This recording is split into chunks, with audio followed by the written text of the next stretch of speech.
Recording in progress. Hello, everybody. Welcome back to our continuing series on our discussion about chemical equilibrium, particularly how we calculate quantities relating to reactions that exist in their equilibrium states. So in our last video, we practiced utilizing known information about equilibrium quantities of reactants and or products, as well as the equilibrium constant to determine some unknown variable about the system at equilibrium. And in these next few videos where we're continuing some more equilibrium stoichiometry, I want to go over kind of the more common case that we'll encounter, which is what if we don't know anything about the system at equilibrium, right? What if all we know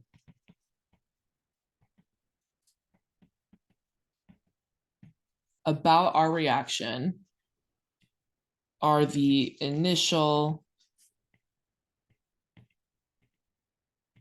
conditions, meaning like the initial concentrations, the initial pressures, things like that. So meaning we don't know anything about the system at equilibrium, we just know kind of our starting point. In order to kind of track how a reaction will change from going from its initial state to its equilibrium state, let's kind of remind ourselves about what equilibrium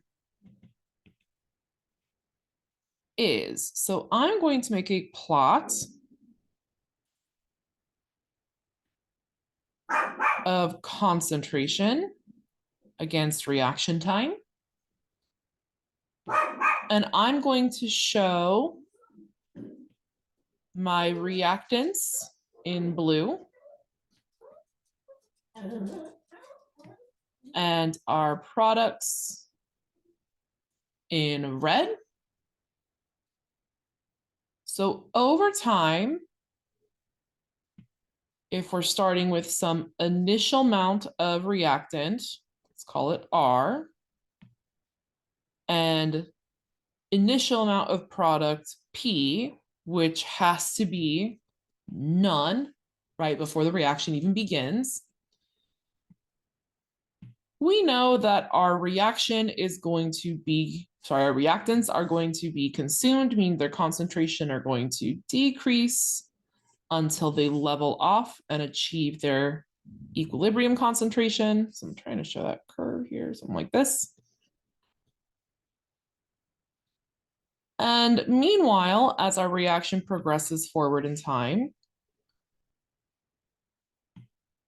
our products are also beginning to be formed. So their concentration increases until they reach their constant equilibrium concentrations. So notice these concentrations, again, are not the same at equilibrium. But here, we've reached a dynamic state of equilibrium where the net concentration of reactants and concentration of product at equilibrium is constant. It's still constantly changing. It's in that process of equilibrium. But overall, the equilibrium means we're having a rate of the forward equal to the rate of the reverse reaction. So we would not perceive any difference in the concentration because for every product that is made, there is also in equal rate a product that is unmade. So the net concentrations of reactant and product at equilibrium are constant. Which means that in order for us to achieve equilibrium, meaning go from like these initial states, so let's go ahead and call what I'm going to highlight here in purple our initial conditions, then everything that happens between our initial state and our equilibrium state is where we have some change occurring. And this change is what we're trying to look at on this slide. How do concentrations change to achieve equilibrium? How do we go from our initial conditions to our final conditions? So the means that we have available to us, like one of our main problem-solving skills or methods that we're going to apply that will allow us to like track this change, is what's called an ICE table. So this is like an organization. So method of organizing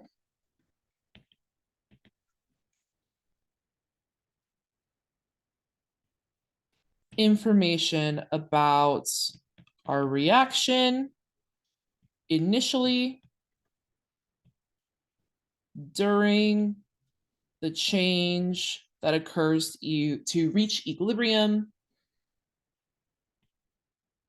and what's happening at equilibrium. So if we've got kind of color coding here, initially, this is where the I comes from in the ICE table. Then we have that period where we go from our initial reacting concentrations, excuse me, to our change. This is what we call C. And then finally, we reach our equilibrium, which is where we get the E to form the ICE table, right? ICE, ICE table. And what makes this thing a table is that we are literally going to tabulate or organize almost in a data table information so that we can kind of track visually what's changing in our system from initial to equilibrium state. So let's maybe look at an example. I think that'd be a really good way for us to understand like how ICE tables operate. So we have this reaction here. It's a general reaction. A establishes an equilibrium to form 2B. We know the equilibrium constant of this, and we also know initial conditions. So anytime you see this little sub-zero, this means initial conditions. And we are asked to find something about equilibrium. So what are the equilibrium concentrations of A and B? So what I'm going to do is I'm going to rewrite my chemical reaction. A exists in equilibrium to form 2 B's.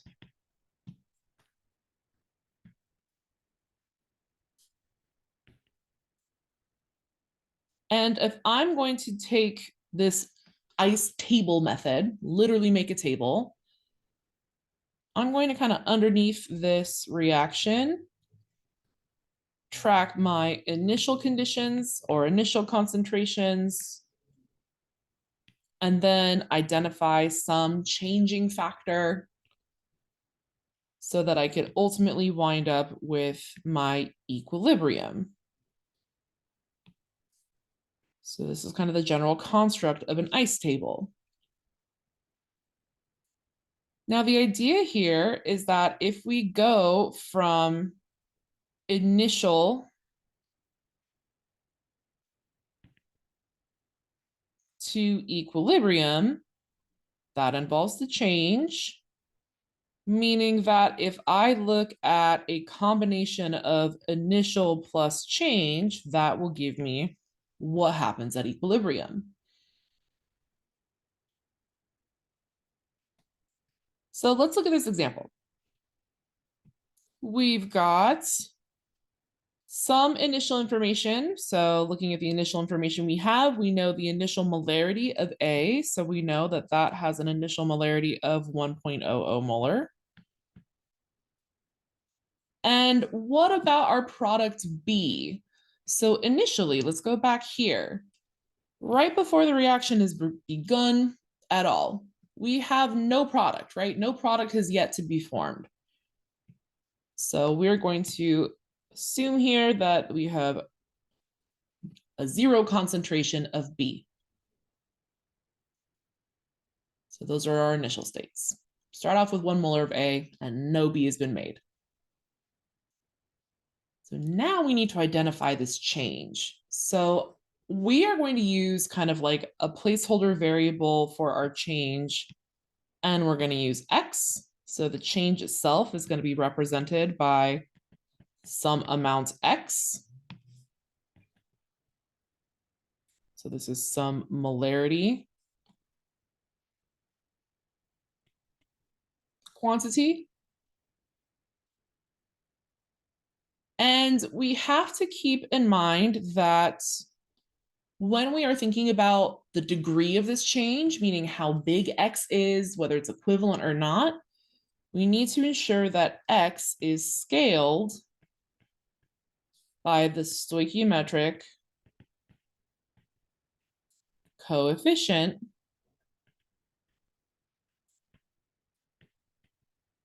that are found in the reaction. So I think in our iron thiocyanate lab, we were looking at the complexation reaction that was 1-to-1-to-1 with iron reacting with thiocyanate to form the iron thiocyanate complex, all 1-to-1-to-1 stoichiometric ratios. But here, looking at this example, notice B is made with a coefficient of 2, right? So for every 1A that is reacted, 2 Bs are made. So I need to account for that 2 in how I express my change. This is what the scaling is going to do. So like when you scale something up or scale something down, you're multiplying it or dividing it by some number. So we need to take this change and we're going to say, okay, well, A is going to decrease by some changed amount, molarity, right? It's going to change by some amount, X. And B, the product, is going to be made. And because we have a coefficient of 2, we have to include that coefficient in the expression of that change. Because what this is saying is for every 1 mole change in A, so for every 1 mole change in A that's used, there is a 2 times that change increase in the amount of B that's made. Sorry, 1 mole A used, 2 moles A B, or 2 moles B made. Ooh, language. Okay. Let's put together our conditions at equilibrium. The initial states, including, incorporating, adding in their change, result us in being in our equilibrium state. So for A, I've got 1.00 molar minus X, and B, 2X. So I've literally taken these two terms and added them. So this plus a negative X is minus X, and these two terms and added them with the understanding that, again, initial plus change yields equilibrium conditions.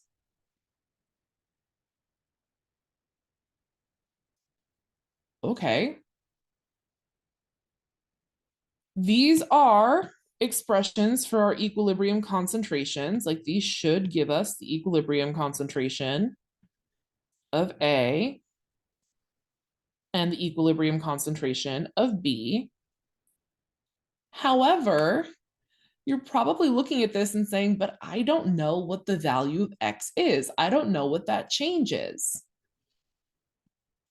This is where looking at our equilibrium constant and our expression of the equilibrium constant is going to become useful. So recall that our equilibrium constant Kc in this reaction is going to be written as the concentration of B at equilibrium squared over the concentration of A at equilibrium. Well, hey, I know both of these things, right? I know my information about B from my ICE table. And I know my information about A at equilibrium from my ICE table. So let's plug those values in. So B squared is going to be 2x squared. And A is going to be 1.00 molar minus X. And we said that this was equal to Kc. And what do you know? We were given the value of Kc, 0.331.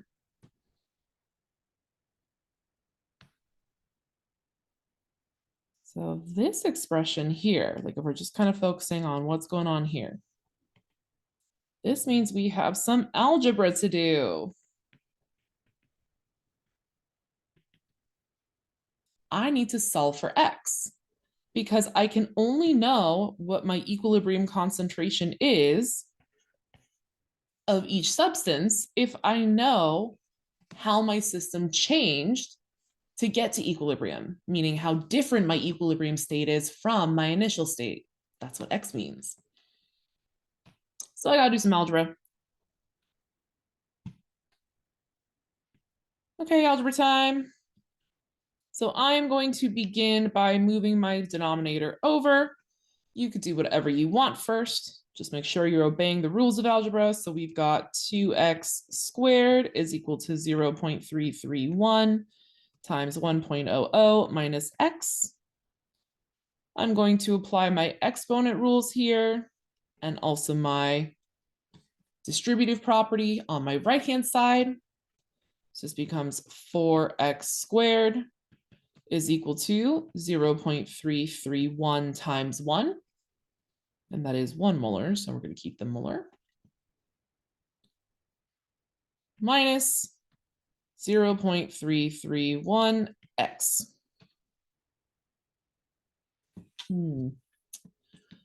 Gotta solve for x. What are we noticing here? And I'm just going to get rid of this little unit so we can kind of clearly see algebraically what's happening.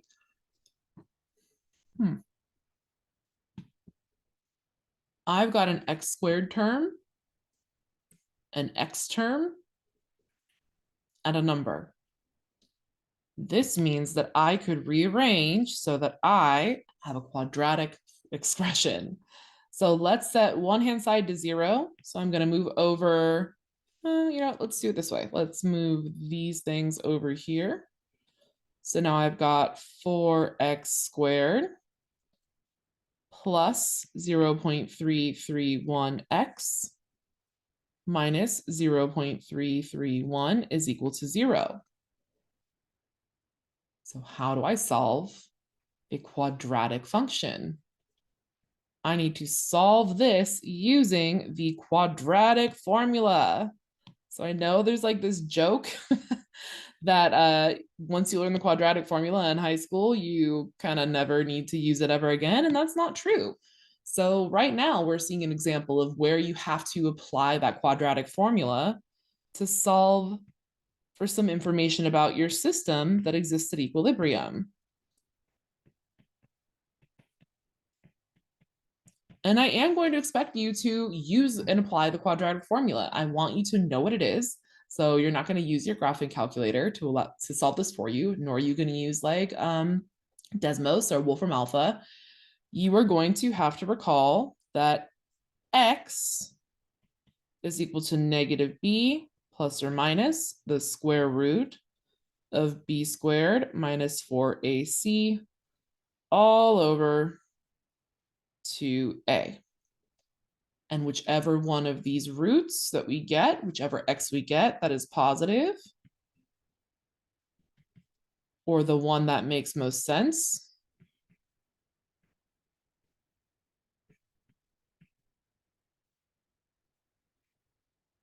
meaning like our x can't be so big that it gives us negative equilibrium amounts, then we'll have the amount of our change. We will know what our adjustment period was in order to get to equilibrium. And then we can plug that back into what we know here and here, or here and here, to try to solve for our equilibrium concentrations. So let's see here. Did I give us another? I did not. So I recommend that you try to solve this quadratic equation on your own. And the idea is once you have X, you will know that at equilibrium, the concentration of A is equal to 1.00 minus X, and the concentration of B is equal to 2X. So you'll take your X that you solve for, put it up into each of these values, and this will give you your results. So you've got to apply your quadratic formula. We will be practicing this a lot. We will be doing and using ice tables all the time. So you're gonna need to be a little comfortable, brush up on your quadratic formula skills. Make sure that you're checking your work, do it line by line, handwrite out all your equations. That's my advice for this. And once we've kind of gone through as a class, like all of this practice about doing the quadratic formula and using our ice tables to determine what on earth is going on with our chemical reaction at equilibrium, then we can be some true chemists in the sense that we could be cheap and lazy. There are some approximations that we can make about our reaction depending on the value of its equilibrium constant that might simplify the algebra that's so far been required for us to figure out our equilibrium concentrations from the quadratic formula. So in our next video, we will be looking at those approximations. And again, these are like a very, very narrow kind of circumstance under which we can apply these approximations. So count on doing something like this pretty frequently. Like this is going to be what you do in OChem all the time when you're looking at an equilibrium that you need to calculate things about. But yeah, we're heading to the land of what if our reaction quotient or our equilibrium constant, excuse me, is really, really big or really, really small? What does that mean about what we can assume about the system? So see you in our next videos.